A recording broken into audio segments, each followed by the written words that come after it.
గ్రామాలకి వెళ్ళి లీడర్లని రాత్రి 12 నుంచి తెచ్చిపెట్టి అదైతే ఊరు బయట ఎక్కడో ఉంది అనేటువంటి ఒక ప్రదేశం అని చెప్పి తీసుకుపోయి అక్కడ పడేసి లారీలను పెట్టి జేసీబీలను పెట్టి నల్లవల్లి ఫారెస్ట్ మధ్య లోపల పనిని ప్రారంభించారు జిహెచ్ఎంసీ మరియు మా సంగారెడ్డి జిల్లా రెవెన్యూ యంత్రాంగం. దీన్ని తీవ్రంగా ఖండిస్తా ఉన్నాం.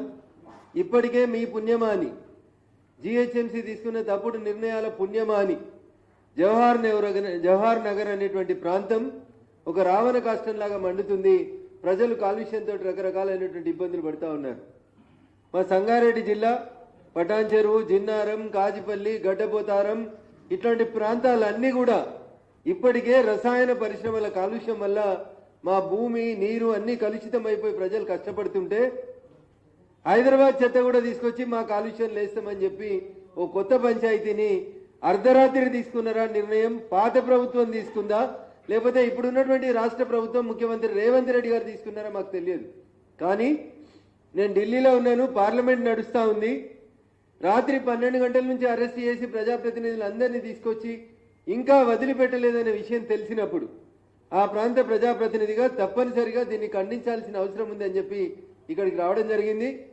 వస్తూ కొంతమంది రెవెన్యూ అధికారులతో మాట్లాడితే సార్ 2015 సంవత్సరంలోనే అప్పుడున్న ప్రభుత్వం 152 ఎకరాల భూమి ఇచ్చింది సార్, మమ్మల్ని ఏం చేయమంటారని చెప్పి వాళ్ళు చెప్పడం జరుగుతూ ఉంది. నేను ప్రభుత్వానికి, రాష్ట్ర ప్రభుత్వానికి, ముఖ్యమంత్రి రేవంత్ రెడ్డి గారికి చాలా స్పష్టంగా చెప్పదలుచుకుంది ఒకటే, మీరు రాత్రిళ్ళు పోలీసు వాళ్ళని పెట్టి రోడ్లు వేసినా, మమ్మల్ని అరెస్ట్ చేసి అక్కడ ఇంకేదో కట్టాలనే ప్రయత్నం చేసినా ఖచ్చితంగా ప్రజల నుంచి భౌతికంగా నిరసన అనేది ఖచ్చితంగా ఎదురవుతుంది. మీరు కాదు కూడదని పని మొదలుపెట్టినట్లయితే ప్రత్యక్ష పోరాటానికి దిగుతామని చెప్పి ఈ సందర్భంగా హెచ్చరిస్తా ఉన్నాం. నిజంగా మీరు చేయాలనుకుంటున్నటువంటి చెత్తని ఏమన్నా శుద్ధి చేసే ప్లాన్ ఏమన్నా మీకుంటే, జిహెచ్ఎంసీకి నిజంగా చెత్త మీద చిత్తశుద్ధి ఉంటే, ప్రపంచంలో 100 రకాలైనటువంటి కొత్త టెక్నాలజీలు వచ్చినాయి చెత్త బయటికి రాకుండా. మీ జిహెచ్ఎంసీ ట్రాక్టర్ పోతుంటే, మీ జిహెచ్ఎంసీ లారీ పోతుంటే వెనుక సగం చెత్త కిందనే పడుతుంది. వీళ్ళు ఈడికేలి పట్నంకేలి చెత్తని నల్లవల్లి అడవులలోకి తెస్తారంట.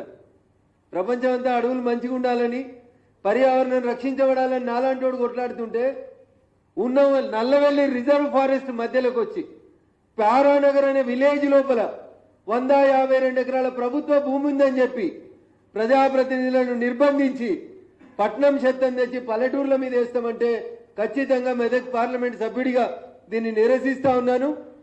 రాష్ట్ర ప్రభుత్వానికి ఈ ప్రతిపాదనని, ఆలోచనని వెంటనే విరమించుకోవాలని చెప్తా ఉన్నాను. నిన్న రాత్రి నుంచి ఎవరైతే అరెస్ట్ చేసిండ్రో వాళ్ళందరినీ బేషరతుగా వెంటనే విడుదల చేస్తారా లేదా వాళ్ళున్న చిత్రూప పోలీస్ ట్రైనింగ్ సెంటర్కి మెదక్ ఎంపీనైనా నన్ను రమ్మంటారా అనేది ఒక్కసారి మీరు ఆలోచించుకోవాలని చెప్పి చాలా స్పష్టంగా చెప్తా ఉన్నాం.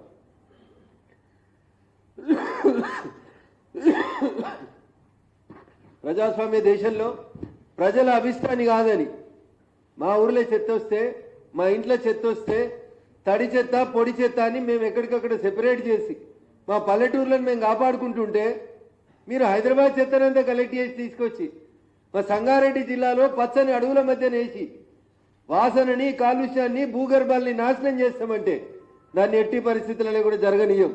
కాబట్టి జిహెచ్ఎంసీ కమిషనర్ గారు రాత్రిపూట పోలీసు వాళ్ళని పెట్టి 100 లారీలు పెట్టి అరణ్య రోదనలాగా మా ప్రజల గొంతును నొక్కాలనుకుంటే ఖచ్చితంగా ప్రత్యక్ష పోరాటానికి, ఆందోళనకు దిగుతామని చెప్పి ఈ సందర్భంగా హెచ్చరిస్తా ఉన్నాం. రేపు నన్ను పార్లమెంటుకు రమ్మంటారా, పారానగర్కు రమ్మంటారా, జిహెచ్ఎంసీ కమిషనర్ గారి చేతులు ఉంది. ఇట్లే మీరు తలతిక్క పనులు చేసి రాత్రిపూట పోలీసు వాళ్ళని పెట్టి ఊర్లలో ప్రజల్ని భయభ్రాంతులకు గురి చేస్తే ఖచ్చితంగా ఆ ప్రాంతాన్ని పరిరక్షించేటువంటి నాయకుడిగా అవసరమైతే రేపు పార్లమెంటు పోకుండా ఆగైనా అక్కడికి వచ్చి గొడవ చేయాల్సి ఉంటుందని చెప్పి ఈ సందర్భంగా హెచ్చరిస్తా ఉన్నాను. మాకెవరికి ఇన్ఫర్మేషన్ లేదు. అర్ధరాత్రి గోడలు కట్టడంతో నాకు ఇంకా తెలియదు. అర్ధరాత్రి రోడ్లు వేస్తారంట. ఒకవేళ నిజంగా ప్రభుత్వ పని అయితే, ప్రభుత్వమే మీకు భూమి ఇచ్చినట్టయితే పగలు చేయరు, దొంగల్లాగా రాత్రి ఎందుకు చేస్తున్నారు? రాత్రిపూట రోడ్లు ఎందుకు వేస్తున్నారు? సర్పంచుల్ని, ఎంపీటీసీని ఎందుకు అరెస్ట్ చేస్తున్నారు? ఏం హక్కుందని నిన్న అర్ధరాత్రి తీసుకుపోయినటువంటి ప్రజాప్రతినిధుల్ని ఇంకా 18 గంటల నుంచి మీ కస్టడీలో ఉంచుకుర్రో మా సంగారెడ్డి జిల్లా పోలీసులు చెప్పాలి. అడిగేటోడు లేడని ఎవడు ఇష్టారాజ్యంగా వాడు చేసుకుంటూ పోతే కుదరదని చెప్పి ఈ సందర్భంగా ఈ రాష్ట్ర ప్రభుత్వాన్ని హెచ్చరిస్తూ మళ్ళీ చెప్తా ఉన్నాం. ఇప్పటికే జవహర్ నగర్ను చూసినాం, వాళ్ళు ఎంత కొట్లాడుతున్నారో చూస్తున్నాం. ఎన్జీటీకి పోయిరు, హైకోర్టుకు పోయిరు, సుప్రీంకోర్టుకు పోయినరు. మీరు ఒకసారి ఏసుడు మొదలు పెడితే ఇక దాని ఆపుడు కష్టం. అందుకని మేము కూడా చాలా స్పష్టంగా నిజంగా అది జనాలకు ఉపయోగపడే పని అయితే మేము సపోర్ట్ చేస్తాం. మాకేదన్నా ఉద్యోగాలు ఇచ్చే 2 కంపెనీలు వస్తే సపోర్ట్ చేస్తాం. కానీ చెత్తను తెచ్చి పట్నం చెత్తను తెచ్చి పల్లెటూళ్ళలో వారేస్తాం, మీరు భరించుండ్రి, జిహెచ్ఎంసీ కంపెనంతా మీ మీద వదిలేస్తామంటే మేము భరించడానికి సిద్ధంగా లేం. ఇప్పటికే దుండిగల్ ప్రాంతాన్ని నాశనం చేసిరు, జవహర్ నగర్ని నాశనం చేసిరు, హైదరాబాద్ అయిపోయింది, రంగారెడ్డి అయిపోయింది. ఇక పచ్చగా మిగిలింది ఆ పటాన్ చెరువు చుట్టుపక్కల ఇంత అడవులు, నర్సాపూర్ చుట్టుపక్కల ఇంత అడవులు మిగిలితే ఆ పటాన్ చెరువు నల్లవెల్లి నర్సాపూర్ అడవుల మధ్యలోకి వచ్చి మీరు ఈ మంట పెట్టాలని చూడడం అనేది మంచి పద్ధతి కాదు. అయ్యా జిహెచ్ఎంసీ కమిషనర్ గారు, సంగారెడ్డి జిల్లా కలెక్టర్ గారు, పోలీసుల పహారలో మీరు వేస్తున్న రోడ్లని, మీరు చేస్తున్న పనులని రాత్రిపూట కొనసాగించేది ఉంటే ఖచ్చితంగా వాటిని ఆపేందుకు ఇక్కడి నుంచి అక్కడికే వస్తామని చెప్పి ఈ సందర్భంగా వారికి చాలా స్పష్టంగా హెచ్చరిస్తా ఉన్నాం.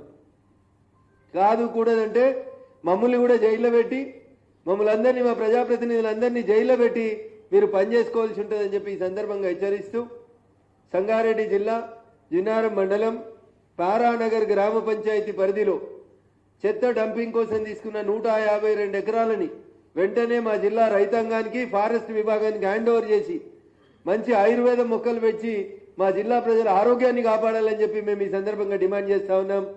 చెత్తని ఎట్టి పరిస్థితులలో భాగ్యనగరం నుంచి, హైదరాబాద్ నుంచి మా మెదక్ జిల్లాకి చెత్తను పంపే కార్యక్రమాన్ని విత్డ్రా చేసుకోవాలని చెప్పి ఈ సందర్భంగా మేము డిమాండ్ చేస్తా ఉన్నాం, హెచ్చరిస్తా ఉన్నాం. ప్రత్యక్ష పోరాటాలకు వచ్చేదాకా చూడొద్దని చెప్పి ఈ సందర్భంగా గౌరవ ప్రజాప్రతినిధులందరూ కూడా తెలియజేస్తా ఉన్నాను.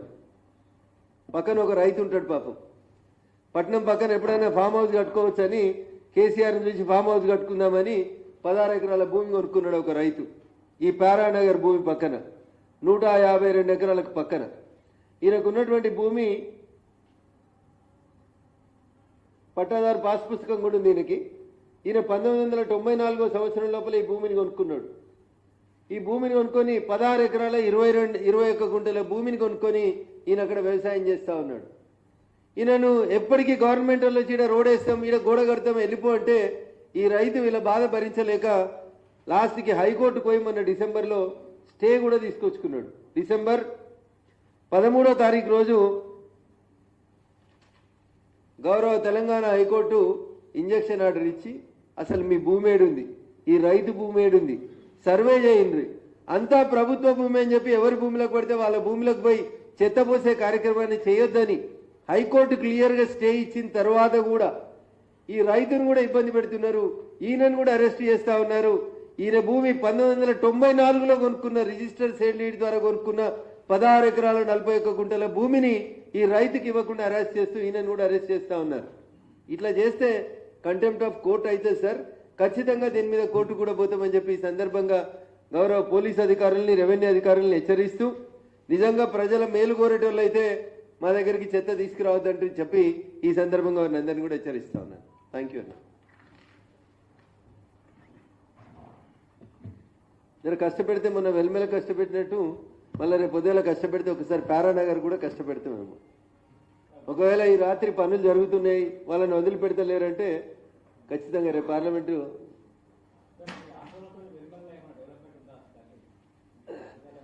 వెల్మెల, కొండకల్ ఈ ప్రాంతాల లోపల 2 జిల్లాల కలెక్టర్లు ఆ ఆందోళన తర్వాత భూముల్ని మళ్ళీ రీసర్వే చేసేందుకు సూత్రప్రాయం